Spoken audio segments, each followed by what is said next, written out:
අපි අද බලමු සෙල් එකක තියෙන කන්ටෙන්ට් එක පළවෙනි අකුර ඒ කියන්නේ මේ words වල තියෙන පළවෙනි අකුර විතරක් කැපිටල් කරගන්නේ කොහොමද කියලා.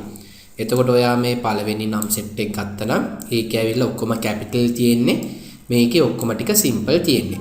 මට ඕනේ පළවෙනි ලෙටර් එක විතරක් කැපිටල් කරගන්න හැම වචනෙම. ඔය වැඩේ සිම්ප්ලි කරගන්න පුළුවන්. දැන් ඕක එකෙන් එක කරන්න ගියොත් ගොඩක් වෙලා යන වැඩක්නේ. ඒ හින්දා ඔයාට වැඩේ ලේසියෙන්ම කරගන්න proper කියන ෆෝමියුලා එක පාවිච්චි කරන්න පුළුවන්.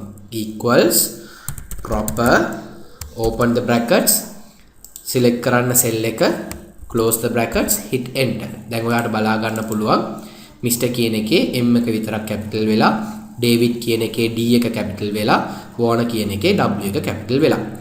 එහෙම මේ fill handle එකෙන් මෙහෙම drag කරගෙන යන්න. එතකොට ඔයාට බලා ගන්න පුළුවන් හැම වචනයකම පළවෙනි ලෙටර් එක විතරක් කැපිටල් වෙලා එනවා. so simply ඔයාට මේ වැඩේ කරන්න අපි පාවිච්චි කරපු ෆෝමියුලා එක මොකක්ද? equal proper open the brackets cell එක select කරලා ඊට පස්සේ close the bracket. අපි අද බලමු වැඩ කරපු කාලය පැය ගාන කොහොමද හොයාගන්නේ කියලා Excel වලින්. මම මෙතන type කරන්න in time එක, මෙතන out time එක, මෙතන duration එක.